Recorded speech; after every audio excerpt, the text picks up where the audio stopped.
La emisión está comenzando. Todos los asistentes están en modo de solo escucha.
Hola, ¿qué tal? ¿Cómo están? Muy buenas tardes. Buenas tardes a todos los que ya están conectados en este momento al webinar.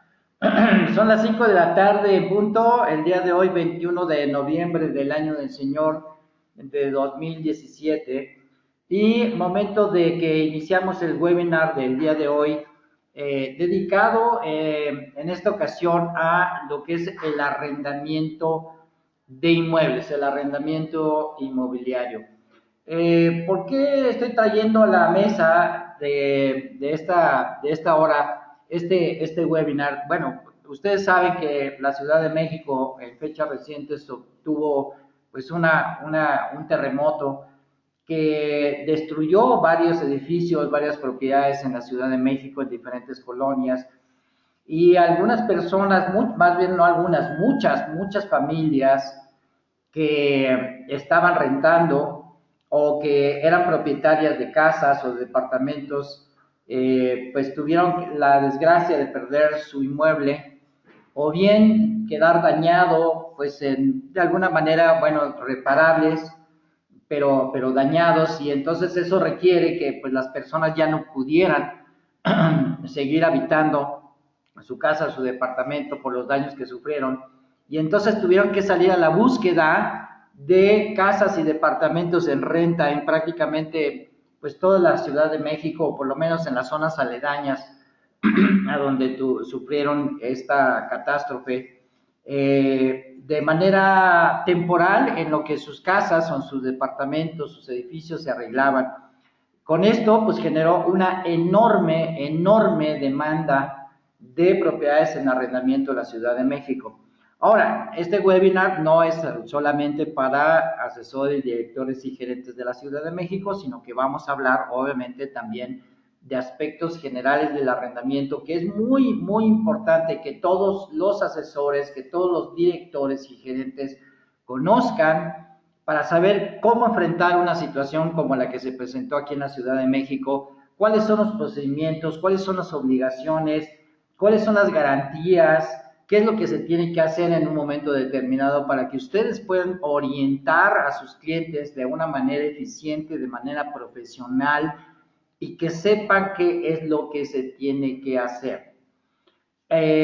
Por favor, antes de iniciar el webinar, como siempre, les voy a pedir si me pueden informar a través de su chat, si me están escuchando bien, si están viendo en su pantalla el tema del día de hoy de arrendamiento de inmuebles antes de comenzar.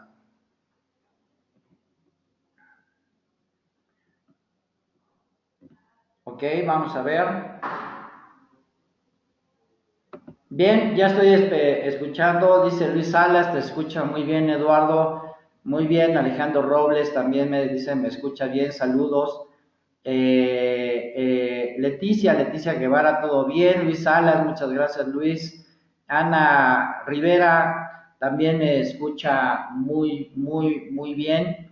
Muy bien. ¿Qué? Mar Iriarte, muchas gracias Mar, muchas gracias por confirmarme. Y bueno, también Rodrigo Burgos Ríos me dice que se escucha muy bien. Bueno, perfecto, me da mucho gusto. Bueno, pues damos inicio, pues, como siempre, definiendo un poquitito qué es el arrendamiento en términos fáciles, en términos que podamos entender todos. El arrendamiento es un contrato por medio del cual el arrendador, es decir, el propietario de un inmueble, cede a otra persona llamada arrendatario, la persona que va a rentar el inmueble se llama arrendatario, el uso y disfrute de una cosa o de un derecho, pero mediante el pago de un precio cierto que se le denomina renta o alquiler.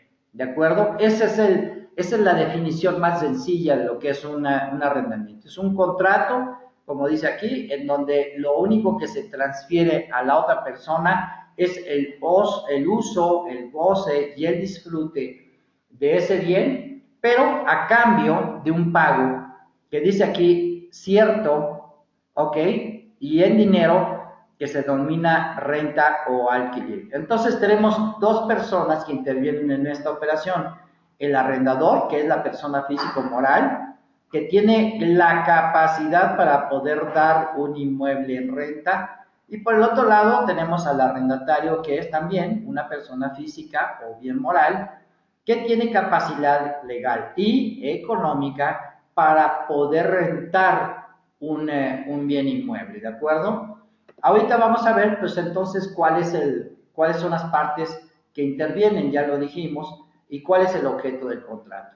Por un lado tenemos al dueño, que es el arrendador, y por el otro lado tenemos al arrendatario o también comúnmente llamado inquilino. La palabra correcta no es inquilino, es arrendatario.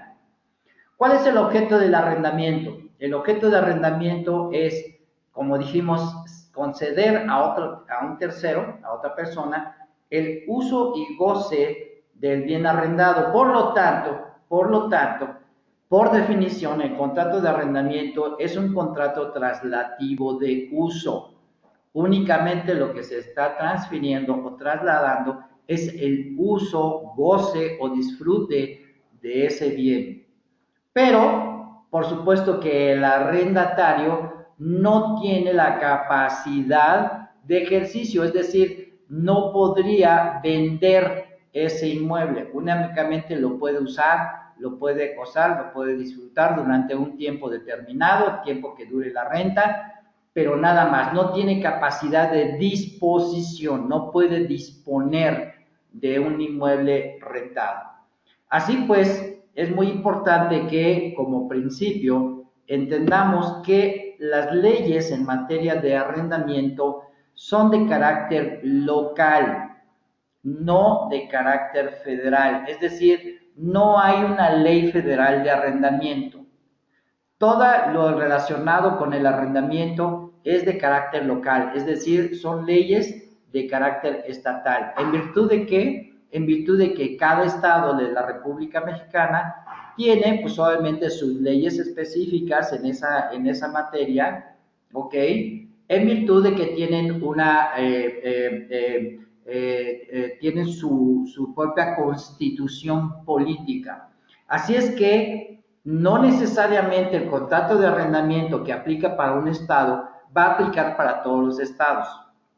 Nosotros les entregamos a ustedes, los afiliados de Coldwell Banker, un formato de contrato de arrendamiento que se utiliza en la Ciudad de México.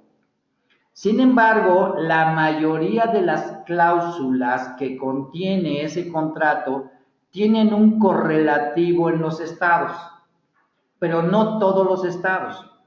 Así que, ¿qué tienen que hacer en principio? Pues obviamente tienen que acudir con un notario público o con un abogado especialista en materia de arrendamiento para decirle, oiga abogado, este contrato que nosotros tenemos aquí en nuestra oficina de Coldwell Banker, ¿aplica para este estado?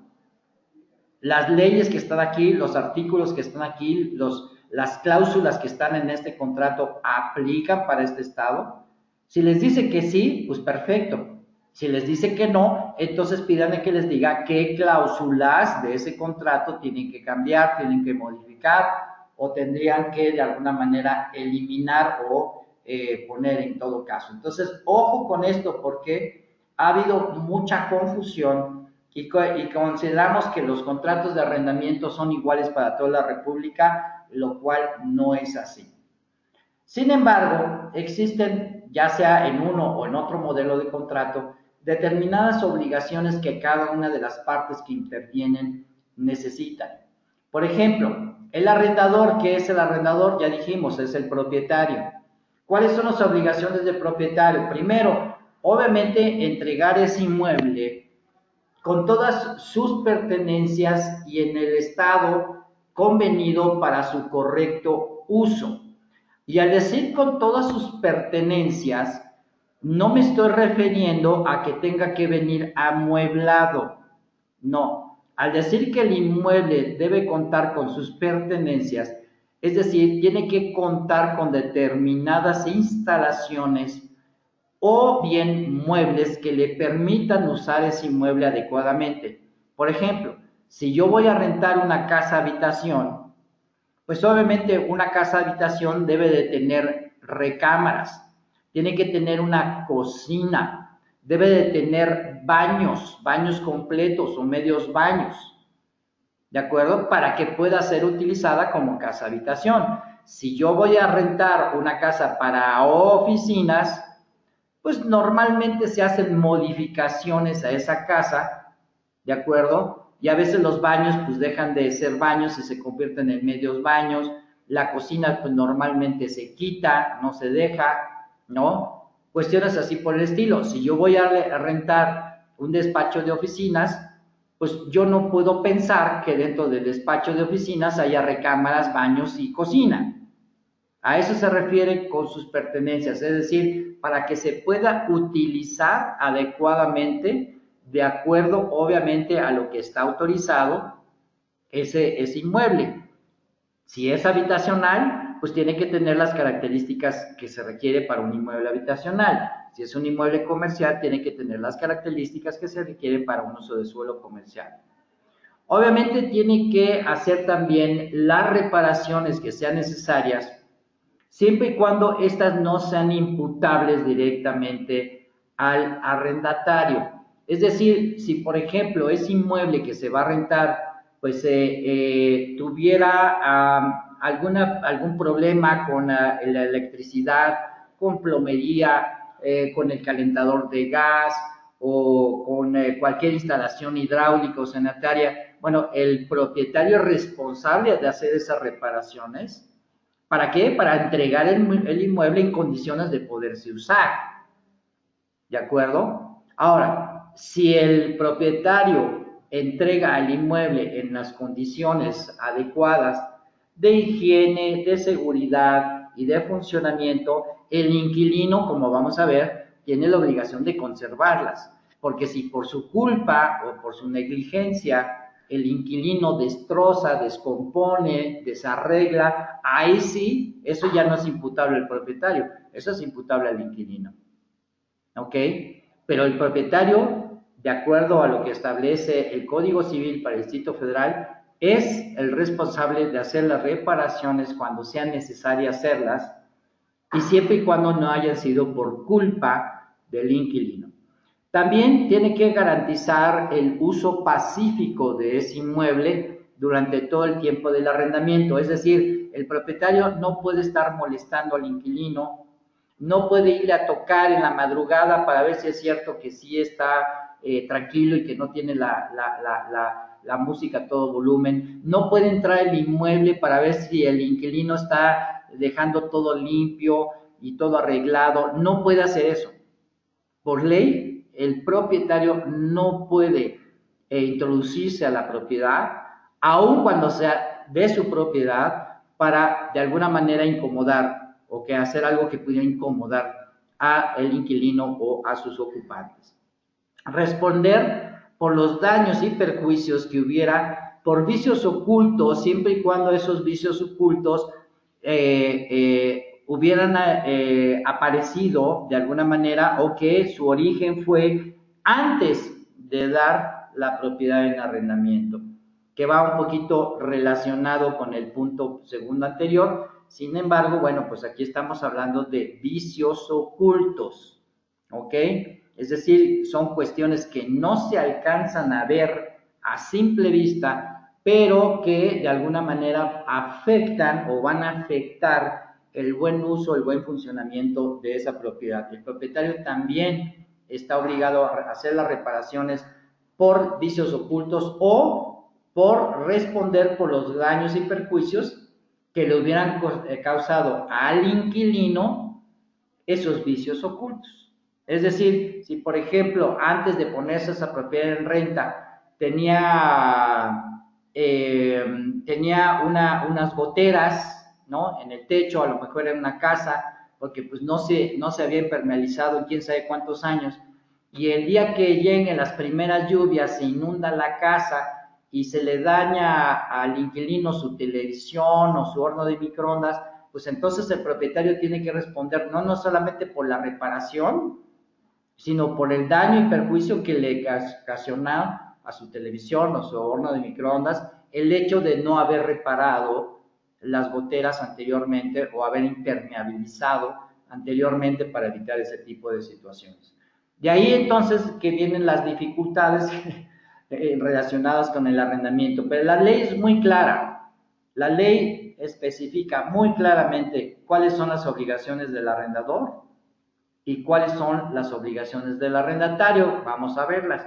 Obviamente, el arrendatario tiene la obligación de pagar la renta puntualmente, es decir, en la forma y los términos que están establecidos en el contrato de arrendamiento.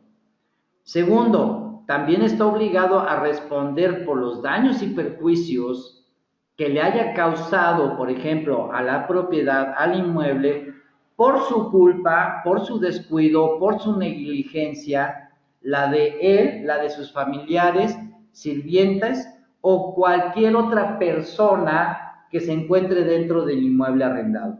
Si por culpa de cualquiera de ellos se causara algún daño y perjuicio, entonces sí el inquilino tiene que responder por esos daños y hacer los arreglos o las reparaciones que sean necesarias cuando así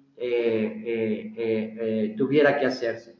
También debe utilizar el inquilino pues el inmueble obviamente de acuerdo al uso de suelo convenido.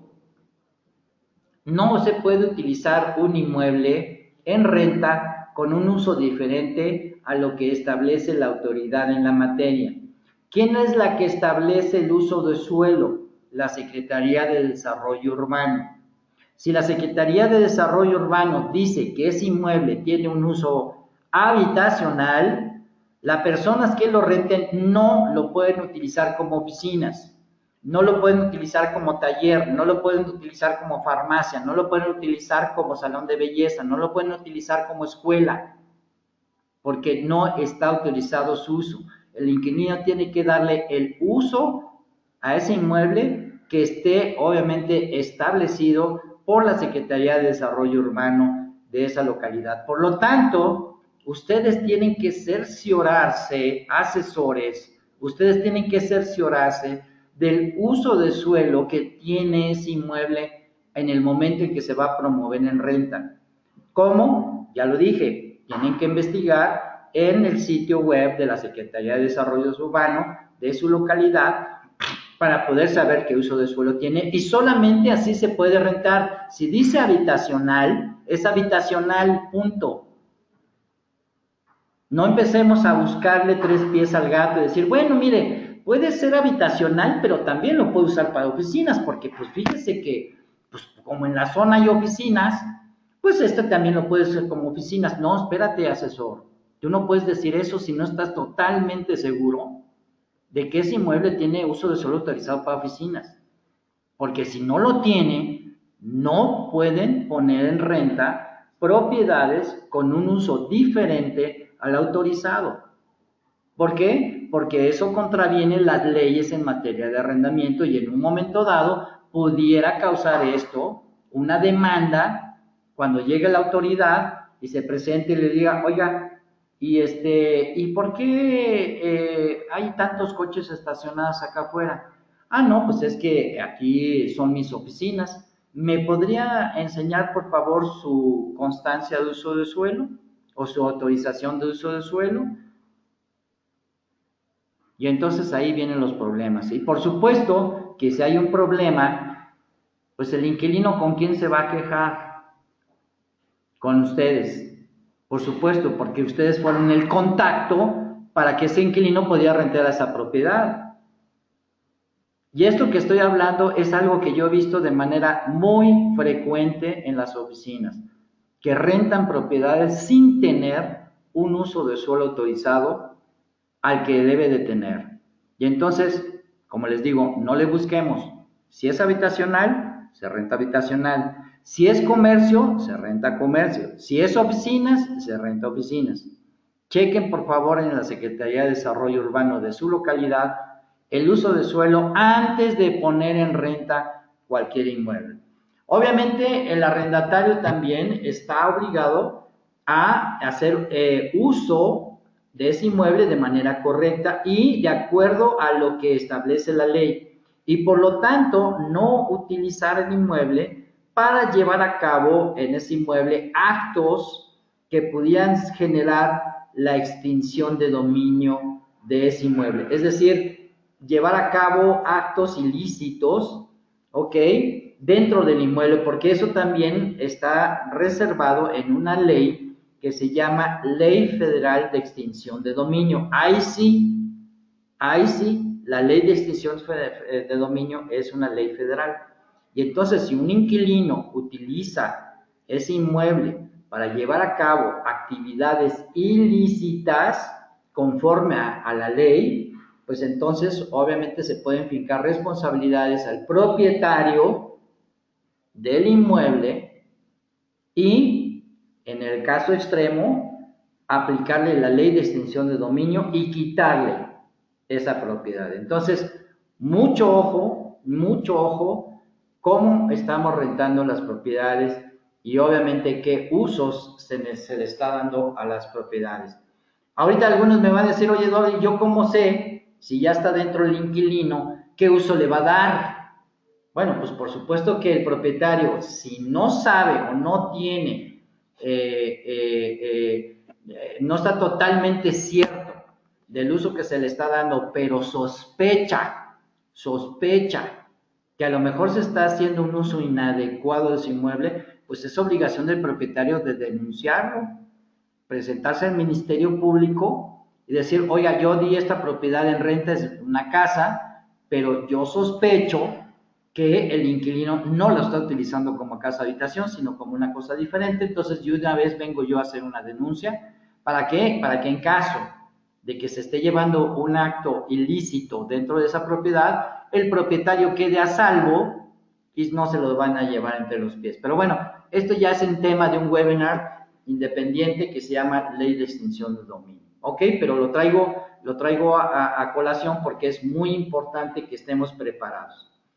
Ahora, dentro de los contratos habitacionales y no habitacionales hay diferencias. ¿Ok?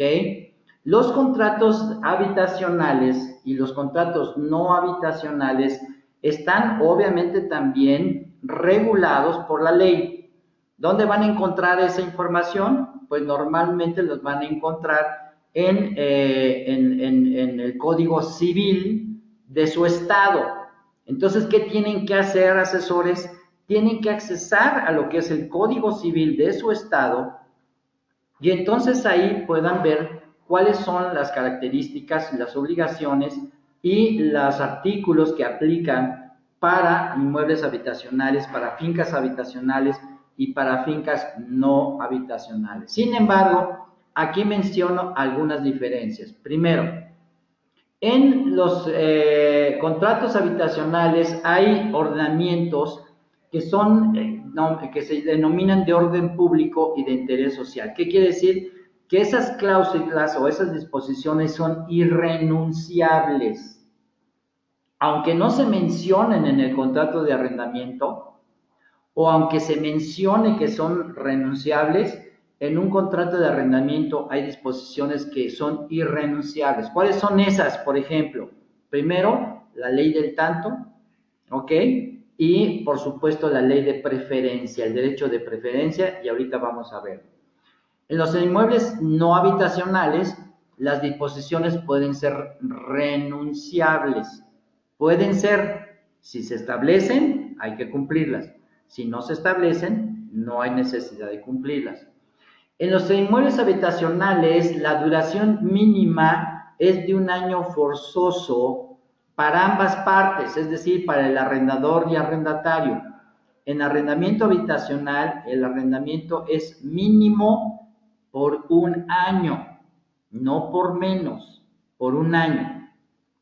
Aquí es donde viene precisamente la situación que está pasando ahorita con las personas que están rentando inmuebles, que los quieren rentar nada más por un plazo temporal, lo quieren rentar por 3 años, por 3 meses, por 4 meses, por 6 meses, por 7 meses, pero no quieren rentar por 1 año. ¿Por qué? Porque consideran que en menos de 1 año su propiedad ya va a quedar totalmente arreglada, ¿no? Y ya pueden regresar a ella. Sin embargo, las disposiciones que establecen aquí en el Distrito Federal dice que el arrendamiento mínimo es 1 año. Oye, ¿se puede rentar entonces por un plazo menor? Sí, sí se podía rentar por un plazo menor. Sin embargo, pues esto vendría en contravención a lo que establece la ley, repito, en el Distrito Federal. Sin embargo, en los inmuebles que no son habitacionales, pues la duración del contrato es lo que las partes acuerden. Sin embargo, no puede exceder de 15 años si se trata de inmuebles para la industria o de 20 años si son inmuebles para el comercio. Así está establecido. El pago de la renta se hace en moneda nacional. No se puede pactar pagos de rentas en dólares, o en yenes, o en euros, o en chelines, o en corcholatas. Tienen que ser en pesos, en moneda nacional. ¿Ok? ¿Por qué? Porque obviamente si se pacta en dólares, en primer lugar la ley establece que los contratos que se pactan en territorio nacional en una moneda diferente a la moneda nacional no tienen validez. No tienen validez. Entonces, si se va a pactar en dólares, pues entonces se contraviene el artículo que establece que no se puede incrementar la renta durante el año o durante el tiempo que se esté rentando. Y como el dólar tiene una fluctuación frente al peso, pues entonces pues el inquilino nunca va a saber exactamente cuánto va a pagar de renta el mes que viene. Se tiene que fijar una cantidad y la ley, repito, establece que tiene que ser en pesos. Ahora, si es un inmueble de tipo comercial o no habitacional, ahí sí se puede contratar al tipo de moneda que se acuerde con la otra parte.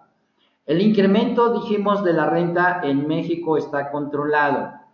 En los inmuebles no habitacionales no está controlado, es decir, el incremento se pacta pues de acuerdo a lo que establezcan las partes.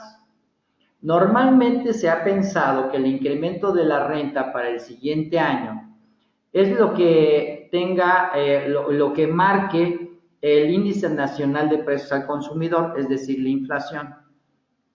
Pero no necesariamente, no necesariamente. Por ejemplo, la ley establece que no podrá excederse de más de un 10% la renta mensual, siempre y cuando el inmueble, como vamos a ver más adelante, no exceda en su precio de arrendamiento de más de 500 salarios mínimos. ¿Ok? Está controlada el incremento de la renta en habitacionales, en no habitacionales no está controlado. La prórroga de contrato ya no existe. Antes los contratos de arrendamiento se podrían prorrogar por 2, 3, 4, 5, 6 años. Ahora no. Ahora, terminando el plazo de la vigencia, se termina en ese momento. Y si el inquilino quiere seguir rentando durante otro año, entonces se vuelve a hacer un nuevo contrato. Ya no hay prórroga del original. Se tiene que hacer un nuevo contrato con la vigencia de 1 año o de 2 años, lo que se haya pactado. Decíamos que el derecho del tanto es uno de las disposiciones de interés social y de orden público, y por lo tanto son obligatorias. Mientras tanto, que en los no habitacionales ese derecho del tanto pudiera estar condicionado. Ahorita vamos a hablar de eso más adelante. El arrendamiento, fíjense, no termina con la muerte del arrendatario ni del arrendador en los habitacionales. Aun cuando se muera el inquilino, no termina su obligación de seguir pagando la renta, siempre y cuando el inquilino habite ese inmueble o haya habitado ese inmueble con sus familiares, con su esposa, con sus hijos o con sus dependientes. Entonces, ¿quiénes van a seguir pagando la renta? Pues la esposa, los hijos o los dependientes. ¿Ok? En el contrato de arrendamiento no habitacional, ahí es al revés, ahí termina en el momento en que cualquiera de los dos, inquilino, o sea, arrendatario o arrendador, fallezcan. Pero en el contrato habitacional, la muerte de cualquiera de los dos no extingue la obligación del contrato de arrendamiento. Fíjense, parece absurdo, pero bueno, son de las cosas que así establece la ley. Ahora, por ejemplo, con esta situación que se vino, que varias personas estaban rentando un departamento en un edificio que quedó dañado, o de un edificio que se destruyó, bueno, en principio el contrato de arrendamiento es vigente, o sea, sigue teniendo toda su fuerza legal, por lo tanto el inquilino estaría obligado, aun cuando el inmueble esté destruido, a seguir pagando la renta. Sin embargo, la ley establece ciertos criterios, por ejemplo, lo que son los casos fortuitos. Si alguna obligación no se puede cumplir por caso fortuito o por causas de fuerza mayor, en ese caso pues no estaría obligado el inquilino a seguir pagando la renta sobre una propiedad que ya no existe.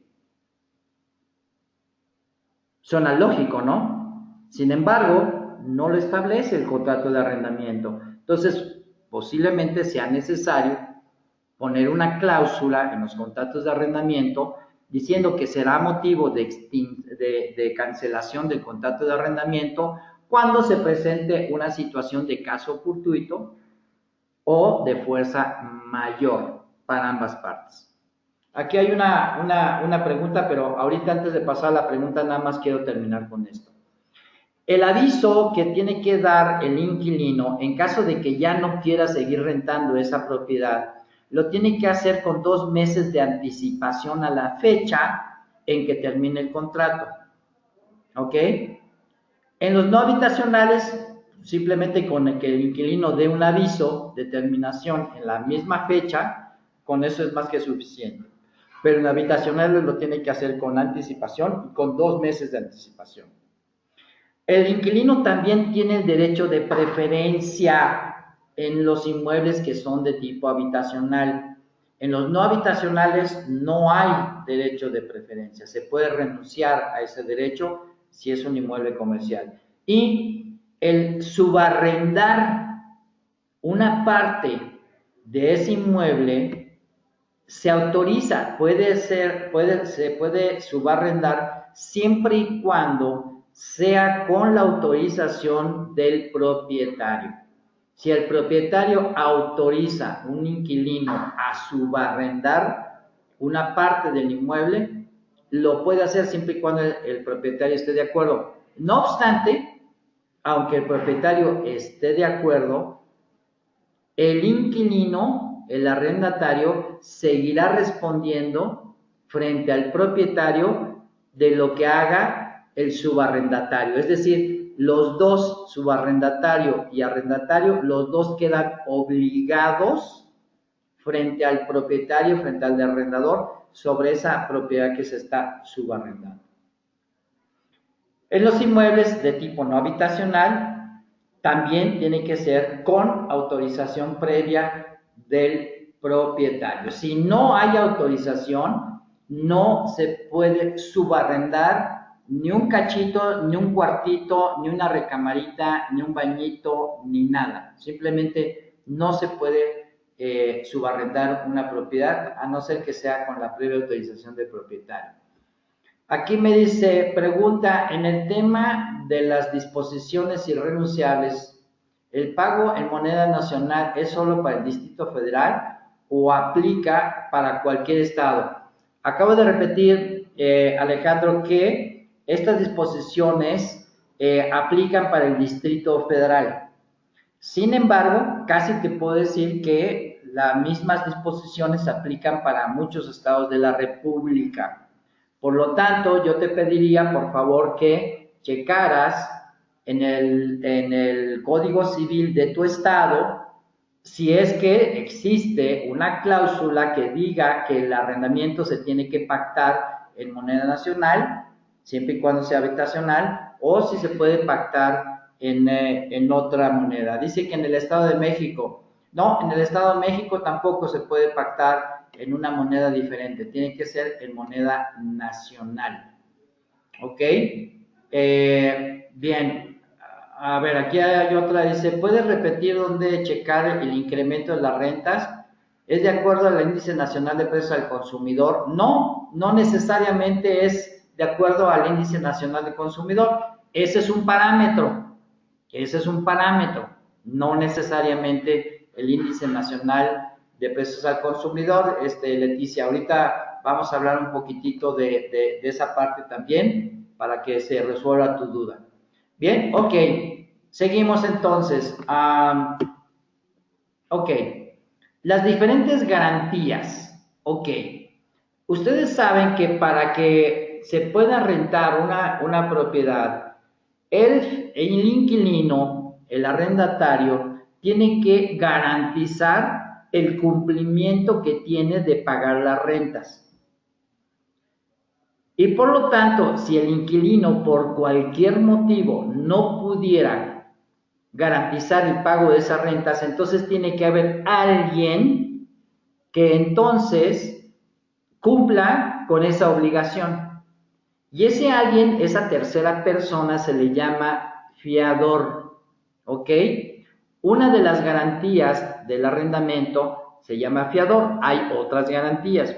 Una de ellas se llama fiador, ¿ok? ¿Y qué es un fiador? Pues es obviamente la persona que asume la responsabilidad del pago de las rentas en caso de que el inquilino no pudiera cubrirlas. Esa es la principal,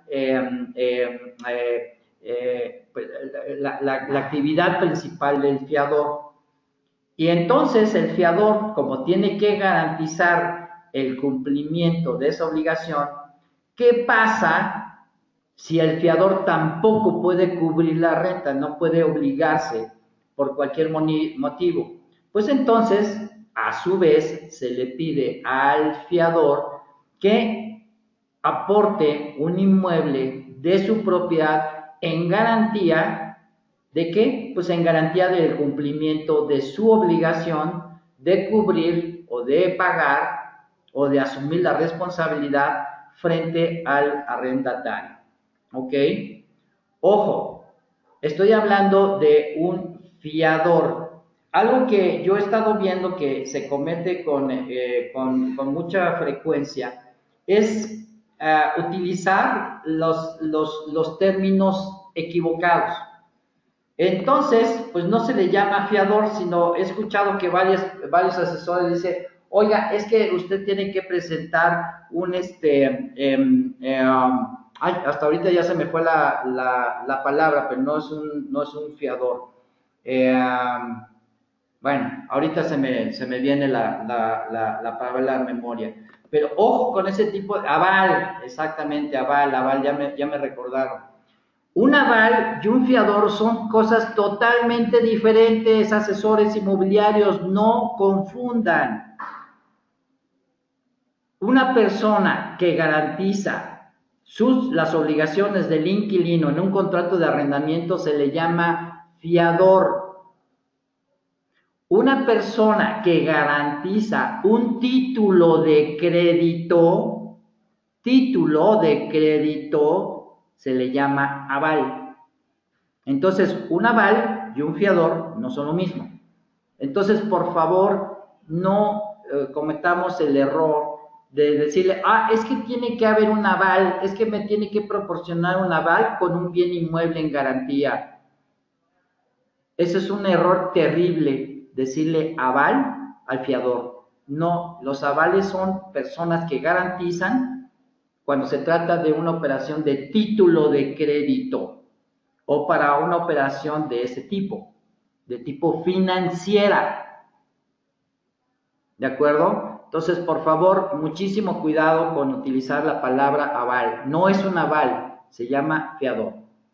¿Cuáles son los requisitos que debe de cumplir el inmueble del fiador? Bueno, primero, tiene que ser un inmueble de su propiedad, tiene que estar escriturado su nombre, por supuesto. Ese inmueble, preferentemente, debe de tener un valor comercial que sea igual o superior al monto de la renta anualizada. ¿De acuerdo? Es decir, si se va a pagar una renta de 10,000 pesos mensuales durante un año, pues estamos hablando que 10 por 12, ¿cuánto es? 120,000. El inmueble del fiador, por lo menos tiene que tener un valor comercial de 120,000 pesos como mínimo, ¿ok? En el mercado. De otra manera, si fuera de un precio menor, esa propiedad en garantía no sirve. Por otro lado, el inmueble tiene que estar en la misma ciudad, en el mismo estado o en el mismo municipio donde se encuentra el inmueble que se va a arrendar. Es decir, si yo voy a rentar una propiedad en México y mi fiador tiene un inmueble en el estado de Baja California que da como garantía, pues no me va a servir.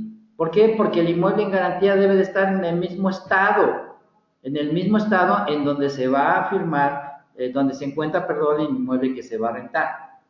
¿De acuerdo? Obviamente, ya dijimos, debe tener un título de propiedad inscrito en el registro público del fiador y obviamente ese inmueble no puede estar grabado, porque si ese inmueble estuviera grabado, estuviera hipotecado, estuviera dado en garantía de una fianza, estuviera dado en garantía de algún pago o acomodación en pago, si tiene algún tipo de gravamen, por mucho que esté en el mismo estado, en la misma ciudad, por mucho que sea de un precio mayor a la renta anualizada, si está grabado no sirve esa garantía. El inmueble tiene que estar totalmente libre de gravámenes o de cualquier otra situación que pueda impedir su libre uso, su libre transmisión. ¿De acuerdo? Y aquí es donde, empiezo a ver una mano levantada, no sé, alguien levantó la mano.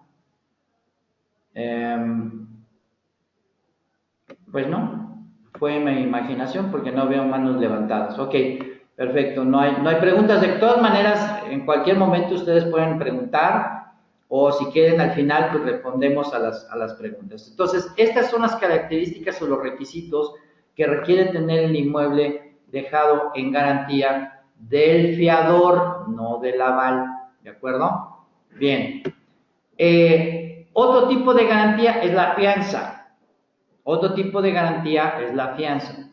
¿Y qué es una fianza? Pues es un contrato mediante el cual una fianzadora o un tercero en relación a determinada obligación es la que se obliga al cumplimiento en caso de que el deudor, en este caso el arrendatario, o su fiador no cumplan con sus obligaciones. Entonces ahí ahora sí como dice vulgarmente, la que hace el paro es la fianzadora. ¿Y qué es una fianzadora? Pues una empresa, obviamente, que dentro de sus servicios está el entregar o el de crear fianzas de arrendamiento.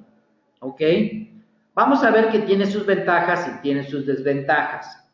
Por supuesto que la fianza le da al propietario muchísima más seguridad y más tranquilidad Pero por el otro lado, el problema es el costo, que el costo es elevado. Y entonces a veces los inquilinos no tienen los recursos para poder pagar una fianza. ¿Qué es lo que se está haciendo ahora? Bueno, pues el monto de la fianza, por lo regular, se está dividiendo, mitad lo pone el inquilino y la mitad la paga el propietario, mitad. Y de esa manera, bueno, pues se cumple con el requisito de que el arrendatario que tiene que otorgar una garantía, y si es obligación del arrendatario otorgar una garantía y esta es una fianza, pues se tendría la obligación de pagarla. Sin embargo, pues ahorita ya en los contratos de arrendamiento, las fianzas, pues se distribuye el costo, mite el arrendador y mite el arrendatario. ¿Por qué? Porque normalmente las fianzas, pues prácticamente estamos hablando de que el costo de una póliza es el equivalente a un mes de renta. Es decir, si estoy rentando un inmueble de 24,000 pesos al mes, pues la fianza más o menos va a andar por ahí de 22, 21, 22,000 pesos. Más aparte, el mes de depósito, más aparte, el primer mes de renta por adelantado, pues ahí es donde los inquilinos dicen, no, pues sabes qué, pues no me alcanza. ¿De acuerdo? A ver, tenemos otra pregunta. ¿Y las pólizas jurídicas? Bueno, ahorita vamos para allá, no se me adelante. ¿Ok? Bien. Otra manera de garantizar actualmente es lo que estaban preguntando, la póliza de servicios jurídicos. En el mercado, esto se creó hace aproximadamente unos 10 años, un poquito más allá, como una manera de poder apoyar al propietario de un inmueble cuando el inquilino no cuenta con un fiador. ¿Por qué? Porque es a lo mejor una persona que viene de otro estado, es un extranjero, no hay manera de poderle solicitar una fianza porque pues para poder tramitar una fianza se necesita de fiador y pues no tiene fiador, pero entonces la manera de proteger un poco al propietario fue crear esta que se llama póliza de servicios jurídicos.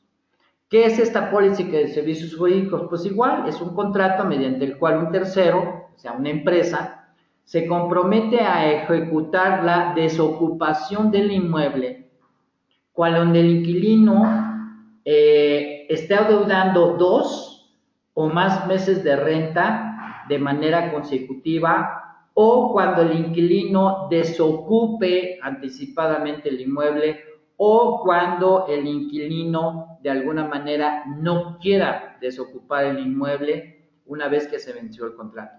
Entonces, lo único que hacen las pólizas de servicios jurídicos es echar para afuera al inquilino, es decir, primero por la vía extrajudicial y si no se sale por propio convencimiento, entonces se le demanda ya un juicio para que desocupe el inmueble. Ese juicio se le llama juicio de desahucio.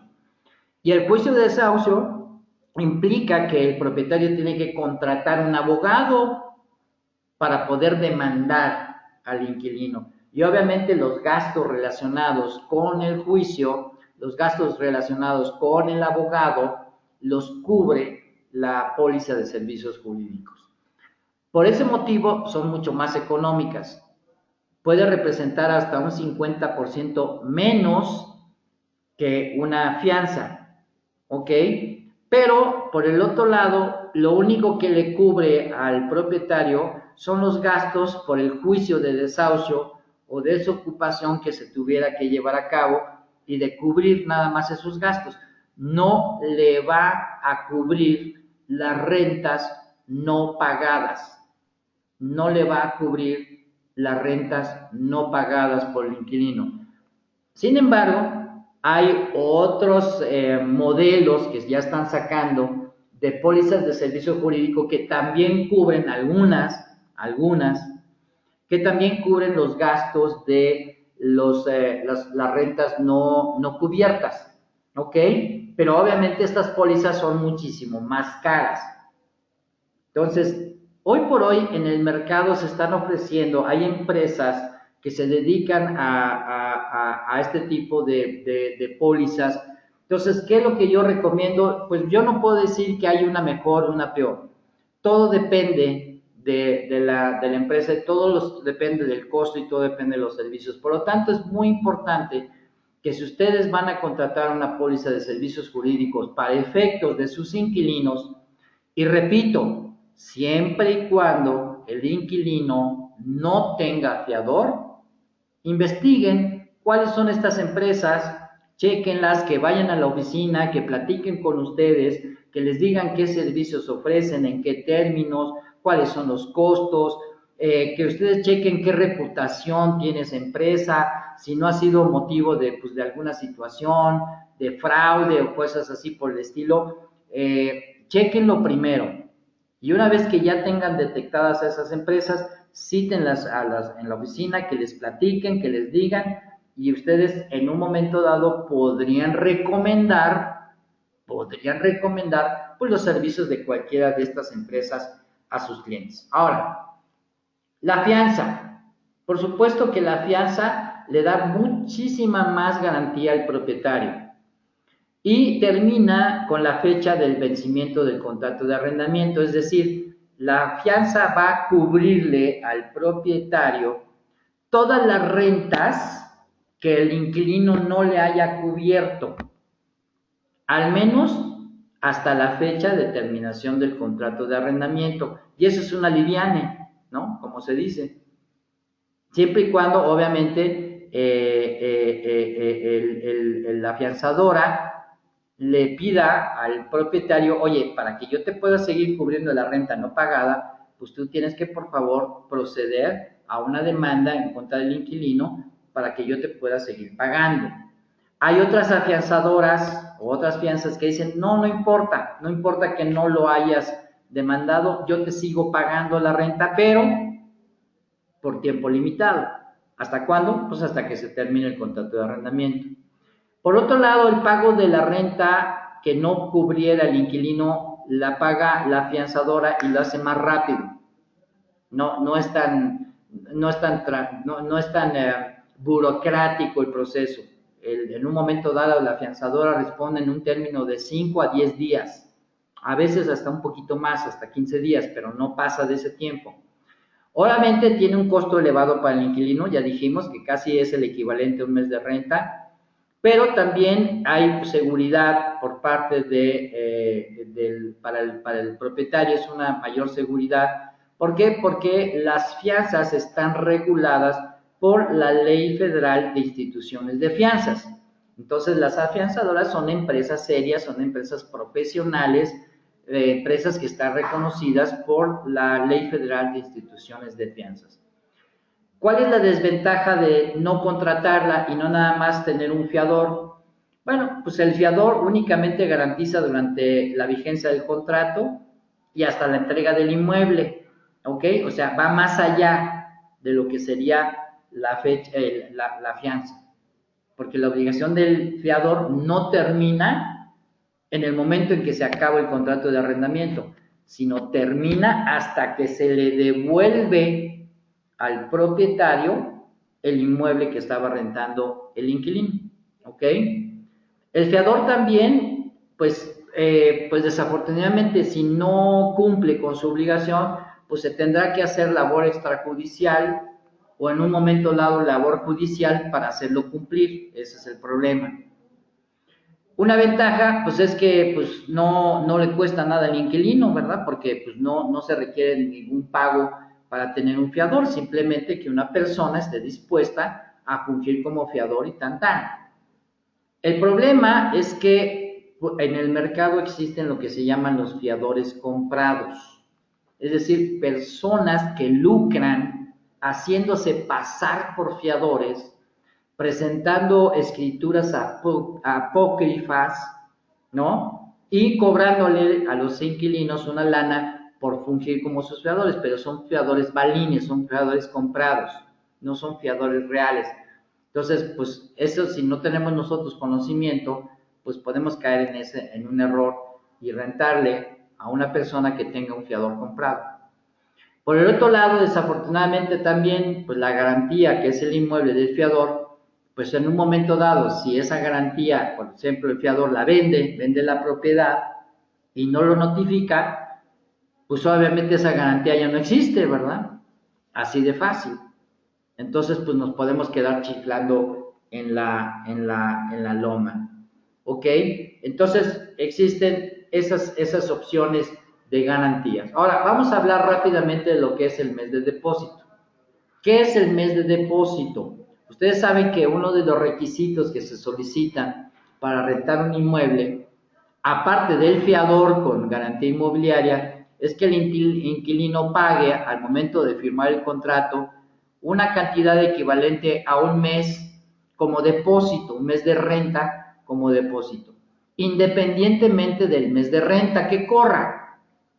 ¿Para qué sirve ese mes de renta como depósito? Es un mes que sirve, es una cantidad de dinero que sirve para cubrir cualquier gastos o cualquier deuda que hubiera dejado el inquilino al momento de desocupar el inmueble relacionado con los servicios que estuvieran incluidos. Es decir, sirve para pagar las deudas de agua o las deudas de teléfono, si es que tenía teléfono, o para pagar la deuda de gas, o para pagar las deudas de luz, o las deudas de mantenimiento, si era un departamento en condominio, una casa en condominio. Es decir, solamente ese depósito sirve para cubrir esos gastos o adeudos, o también por las reparaciones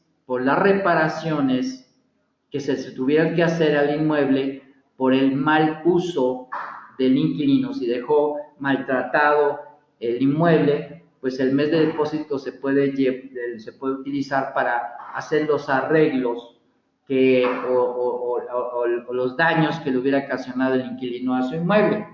¿Al inmueble de quién? Pues del propietario, por supuesto. Y por supuesto que sirve para cubrir todo esto. Ojo, esa cantidad dejada por el inquilino no sirve para pagar el último mes de renta.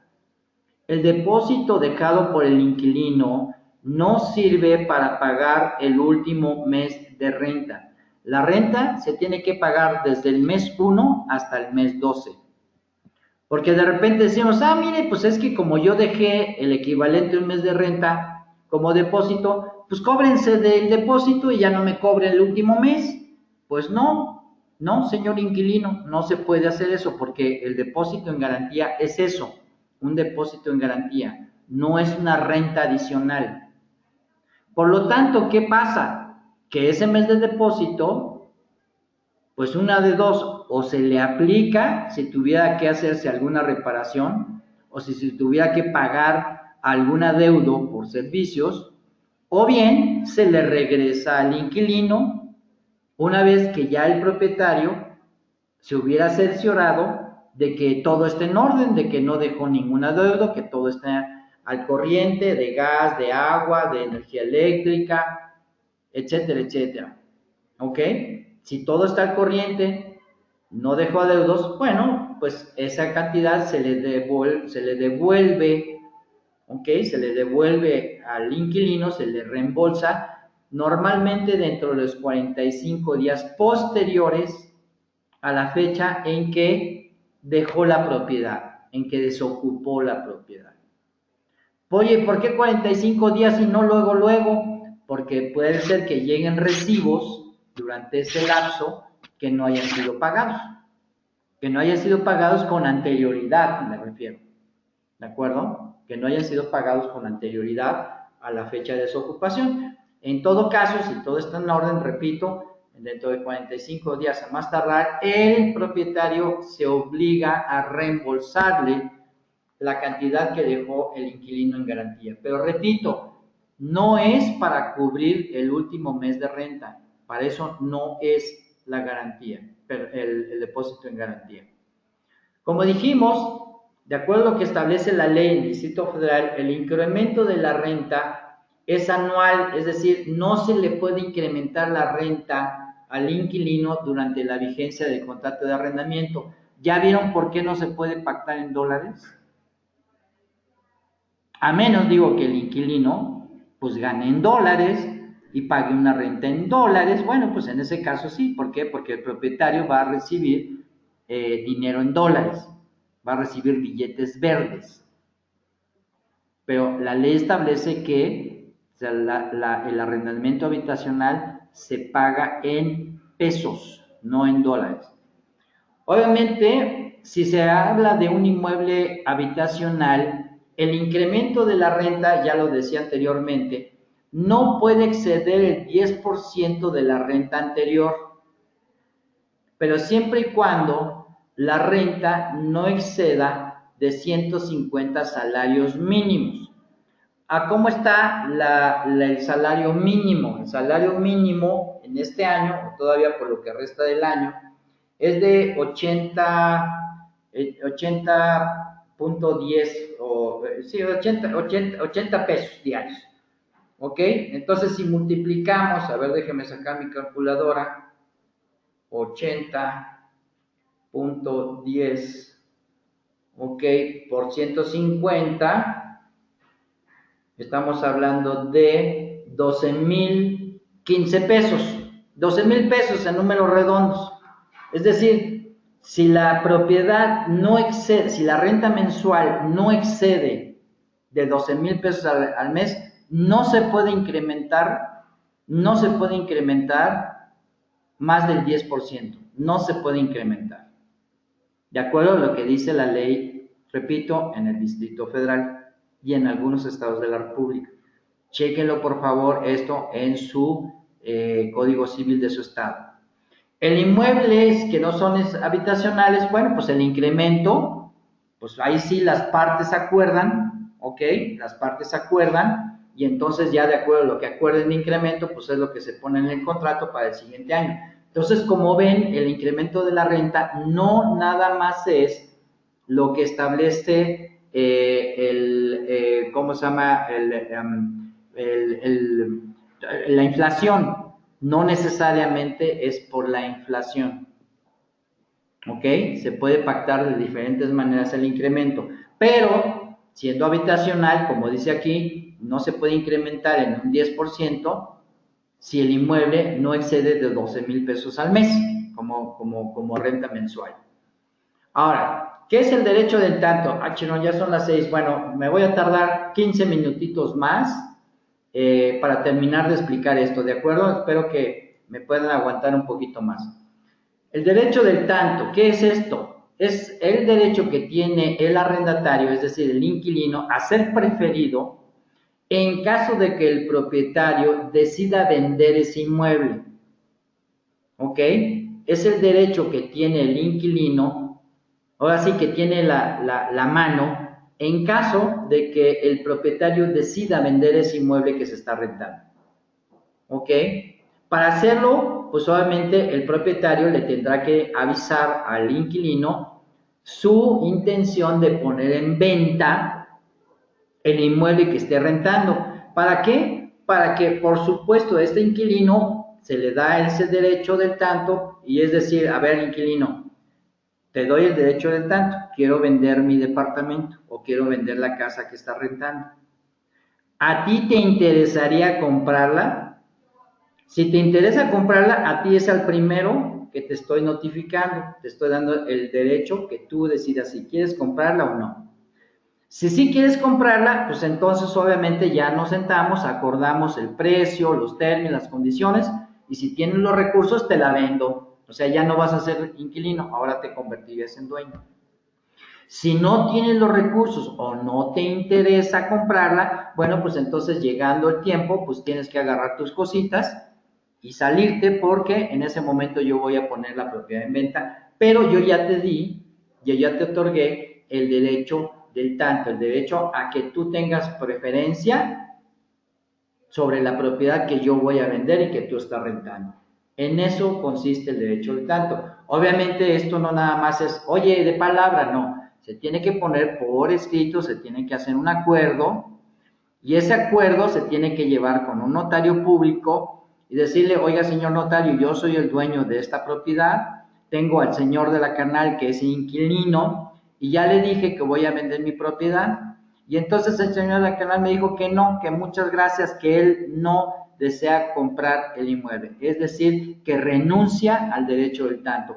Por favor, vengo a que usted notifique al inquilino que ya le informé a usted notarialmente que yo ya cumplí con esa obligación.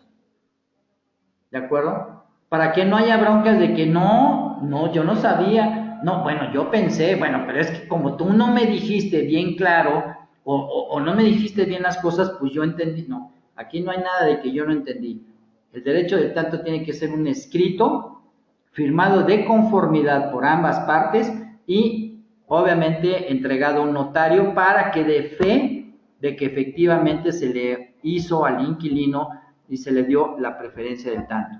Por supuesto que en un momento dado, un inquilino que no ha pagado sus rentas, que no está al corriente en las rentas, que es un inquilino problemático, que ha sido sujeto de problemas en el lugar, etcétera, etcétera, el inquilino pierde su derecho del tanto. Ahí sí, la ley establece que si el inquilino no está al corriente en las rentas o ha incumplido en varias ocasiones a sus obligaciones, automáticamente pierde el derecho del tanto, pero no lo puede renunciar porque es una disposición no renunciable. ¿Qué es el derecho de preferencia? Esta es otra cosa, suena parecido, pero no es lo mismo. El derecho de preferencia se refiere a que el arrendador, en caso de que quiera rentarle la propiedad a otra persona, el inquilino tiene preferencia de seguir rentando esa propiedad por otro año adicional. ¿Ok? Antes de que el propietario lo quiera poner en renta a otra tercera persona. Y entonces igual, o sea, para que esto surja efecto, pues el propietario y el inquilino se tendrán que sentar y decir, bueno, mira, yo ya quiero rentar mi propiedad a mi tía Conchita, la de Zacazonapan, porque se viene a vivir acá. Entonces, terminando el contrato de arrendamiento, pues entonces te me sales porque en ese momento mi tía Conchita de Zacazonapan va a querer rentar mi casa. Entonces el inquilino dice, no, espérame tantito, yo tengo derecho de preferencia. Es decir, yo tengo preferencia a seguirte rentando por otro año más, ¿no? En el momento en que ese contrato de arrendamiento hubiera llegado a término. Si el inquilino dice, oye, no me interesas ya seguir rentando, que se venga tu tía, la de Zacazonapan, a mí me vale gorro, yo ya me voy, bueno, pues nada más se hace un convenio de cancelación del contrato de arrendamiento y tan, ¿no? Se acabó, no hay otra cuestión.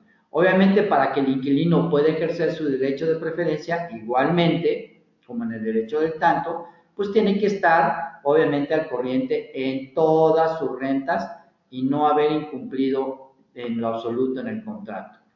A ver, aquí tengo una pregunta. Dice, nos han dicho que debemos presentar los contratos de arrendamiento ante la Profeco. Para su visto bueno, ¿sabes algo al respecto? Luis, aquí en la Ciudad de México no requiere de ese trámite, no necesitan inscribirse los contratos de arrendamiento en la Profeco. Si tú allá en tu estado es un requisito, por favor verifícalo. Aquí en el Distrito Federal no se registran en la Profeco.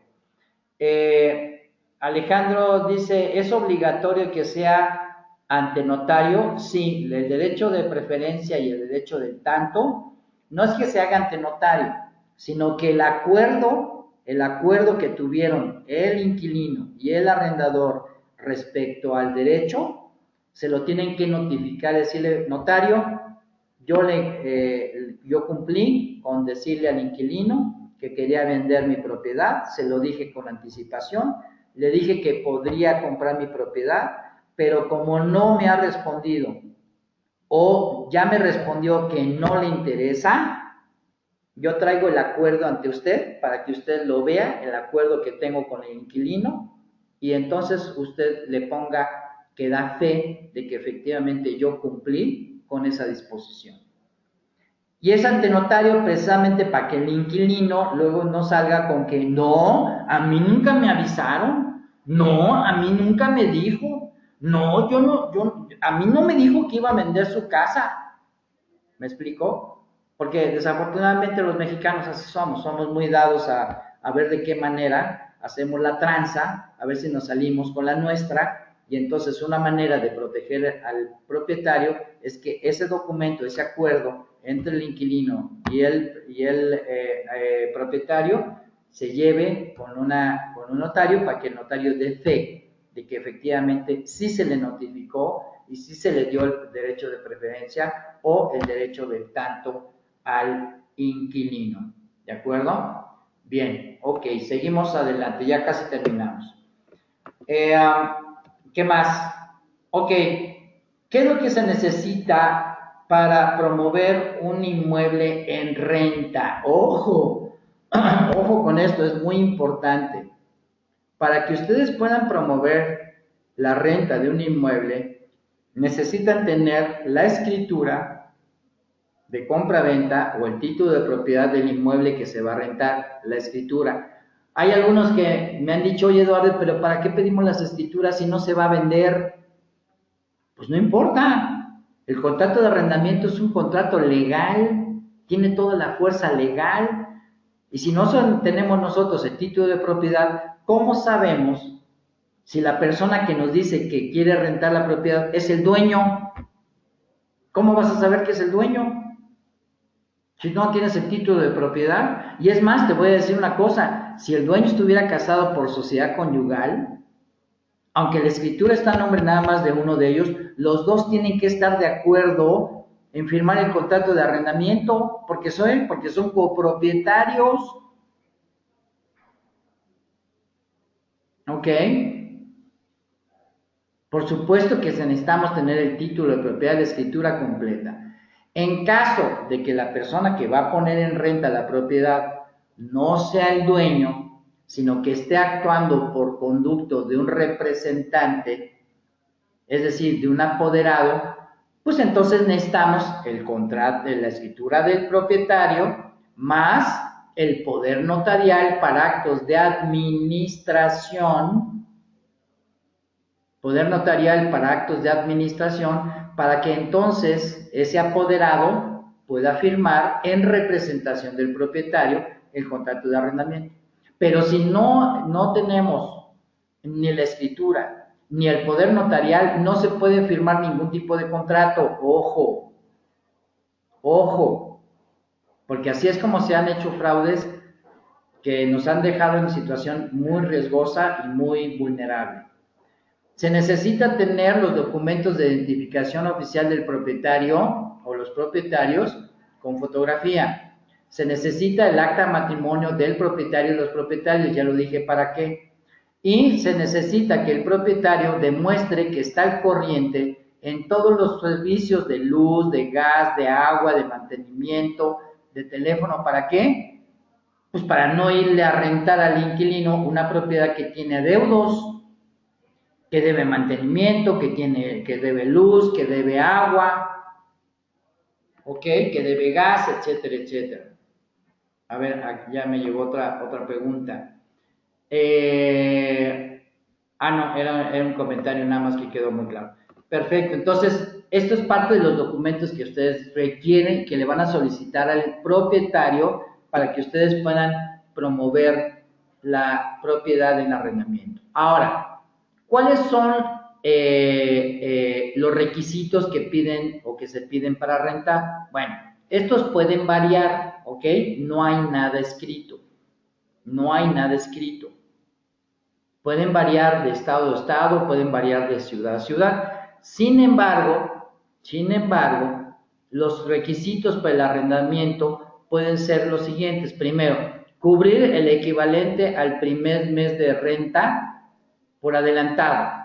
Es decir, si yo voy a rentar una propiedad ahora en diciembre, pero pues estamos todavía en noviembre, pues puedo firmar el contrato de arrendamiento ahorita con fecha de diciembre, pero pues de una vez pagar la renta de diciembre por adelantado. Ahí está, en el momento en que firme el contrato ahora en noviembre, pues ahí te vea el primer mes que cuenta, pues a partir del 1 de diciembre, el primer mes de renta por adelantado. 2, presentar un fiador, ya dijimos que tenga un bien raíz, ¿ok? Obviamente ese fiador el inmueble, más bien del fiador, debe estar libre de gravámenes o limitaciones de dominio, están en el mismo estado de ciudad donde se encuentra el inmueble que se va a rentar, y ya dijimos que su valor debe ser por lo menos igual o superior al equivalente a la renta anualizada de esa propiedad. Llenar una solicitud de arrendamiento. Oye, ¿y esa solicitud de arrendamiento, Dado, nosotros tenemos un formato? La respuesta es sí, sí hay un formato de solicitud de arrendamiento que debe de llenar el arrendatario. ¿Para efectos de qué la va a llenar? Para efectos de que ustedes puedan entregarle a la afianzadora o a la empresa que va a tramitar la póliza de gastos jurídicos, entregarle obviamente los datos del arrendatario. ¿Para qué? Para que esa empresa entonces haga una investigación, porque se tiene que hacer una investigación tanto del arrendatario como del fiador. ¿Quién hace la investigación? La hace normalmente la afianzadora o la empresa que va a otorgar la póliza jurídica. Ellos se encargan de hacer la investigación. Pero si ustedes ya le entregan esa solicitud de arrendamiento con todos los datos del arrendatario, pues ya le están facilitando las cosas a la empresa, ¿de acuerdo? Ya le están facilitando las cosas y entonces va a ser mucho más rápido que se otorgue esa fianza y mucho más rápido que se otorgue esa póliza de servicios jurídicos. Tendrá que cubrir, obviamente, pues, los gastos de investigación. ¿Por qué? Porque la afianzadora no hace esto de a gratis, sino que para empezar los trámites le va a decir, oye, inquilino, me tienes que cubrir los gastos de tu investigación y la de tu fiador. Normalmente no es una cantidad fuerte, no es una cantidad grande. Pregúntenle ustedes, por ejemplo, a las afianzadoras con las que trabajaron, cuánto es lo que le cobran al futuro inquilino por la investigación. Aquí normalmente en la Ciudad de México hablamos de 700, 800 pesos, más o menos, nada más para cubrir los gastos de investigación, ¿de acuerdo? Y obviamente cubrir los gastos de la fianza en su caso, ¿verdad? O los gastos de la póliza jurídica en su caso. Esos son normalmente los requisitos básicos para que cualquier persona rente una propiedad del tipo que sea, Por favor, chequen y verifiquen en su estado en relación a lo que son las pólizas, las fianzas, cuáles son los costos, cuál es el proceso, cuál es el tiempo que se lleva la póliza, la fianza, en fin, para que ustedes le puedan informar al inquilino qué es lo que tiene que hacer. Pero aquí ya tienen una idea general. Ahora, ¿hay que pedirle documentos al arrendatario? Sí, por supuesto, no nada más la investigación, sino que pues necesitamos tener sus datos generales, una identificación de la persona, una identificación oficial vigente, un comprobante de ingresos, ¿no? Eso se lo va a pedir normalmente la afianzadora, que compruebe sus ingresos. ¿Cómo puede comprobar sus ingresos? Pues con recibos de nómina o con recibos de honorarios o con la última declaración anual o con cualquier otro medio para poder comprobar que tiene los ingresos suficientes como para poder cubrir obviamente la renta.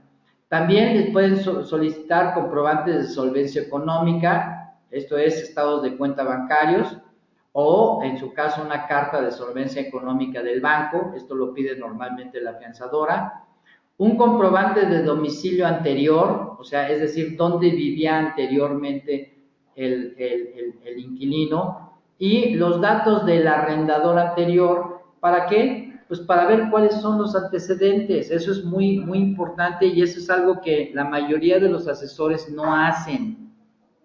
No le piden al inquilino los datos de su inquilino, de su arrendador anterior. Y eso es importantísimo, es parte de la investigación que ustedes pueden hacer como asesores de Coldwell Banker. Lo demás, pues no, ¿verdad? O sea, ustedes no van a hacer la investigación socioeconómica, eso lo va a hacer la compañía afianzadora. Pero sí le pueden decir, oiga, inquilino, ¿y usted estuvo anteriormente rentando? Sí, yo renté anteriormente. ¿Me podía pasar, por favor, los datos de la persona que era el propietario de ese inmueble? ¿Para qué? Pues para que ustedes chequen qué clase de inquilino fue anteriormente. ¿Ok? Si fue un inquilino cumplido, o a lo mejor si el cuate dejó deuda, se salió, se bronqueó con el propietario, se bronqueó con los vecinos, no quiso pagar la fianza, etcétera, etcétera, pues ya de entrada ahí, pues ustedes ya decidirán si le rentan o no le rentan, ¿verdad? Independientemente de la investigación que haga la afianzadora, si tiene malos antecedentes, pues háganselo saber al propietario. Oye, propietario, fíjate que hablamos con el arrendador anterior y nos dijo que este cuate, pues que de plano fue una calamidad, que le dejó destrozada la casa, que tuvo problemas con los vecinos, que se bronqueó con todo mundo, que le dejó deudas de agua, Yo que tú la pensaría dos veces si quieres que le rentamos a esta persona. Y ojo, ustedes no pueden tomar la decisión. Ustedes no son los dueños del inmueble. Ustedes no pueden decir, a fulanito no le rentamos porque tiene muy malos antecedentes. Dicen que fue muy mal inquilino anterior. A ver, ustedes no tienen esa facultad. La facultad la tiene el propietario. Y el propietario sabrá si aún así le renta a esa persona. Bueno, pues ya esa es bronca del propietario. Pero al menos ustedes le dijeron, oye, de acuerdo a que lo que nos dijeron, estos son antecedentes que no hablan bien de este inquilino. ¿Ok? Eso sí lo pueden hacer ustedes. Eso sí lo tienen que hacer ustedes. Ojo. Bien. ¿Qué documentos se le van a solicitar al fiador? Sus datos generales, una identificación, un comprobante de domicilio, obviamente la escritura de compraventa del inmueble, que es de su propiedad, y ojo, también el fiador tiene que llenar un formato de investigación, un cuestionario del fiador. Oye, Eduardo, pero pues no es suficiente nada más con el cuestionario al arrendatario. No, también hay que investigar al fiador. Entonces hay un cuestionario del arrendatario y un cuestionario para el fiador.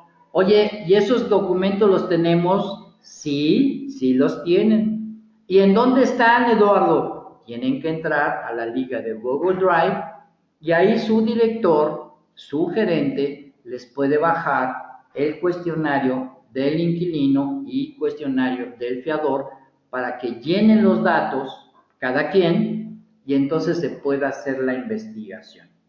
¿Ok? Sí, sí los tenemos y ustedes también lo tienen. ¿De acuerdo? Bien, pues aquí llegamos al final del webinar, perdón por haberme pasado, pero creo que es un tema delicado, es un tema que tenemos que prestarle muchísima atención. ¿Para qué? Para que no nos vayamos a meter en una bronca o vayamos a meter al propietario o al inquilino en un problema. ¿De acuerdo? Muy bien. Aquí dicen que si algún arrendador no paga, ¿cómo se puede saber?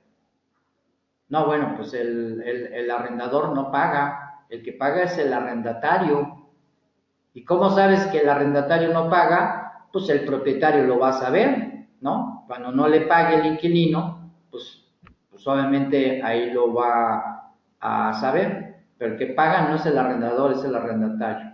Ok, aquí dice, yo creo que dice que la comisión. Ah, ok, la comisión hace ustedes. Bueno, pues es que hay que, ahora sí que hay que decir las cosas bien porque si no, pues no entiendo el contexto.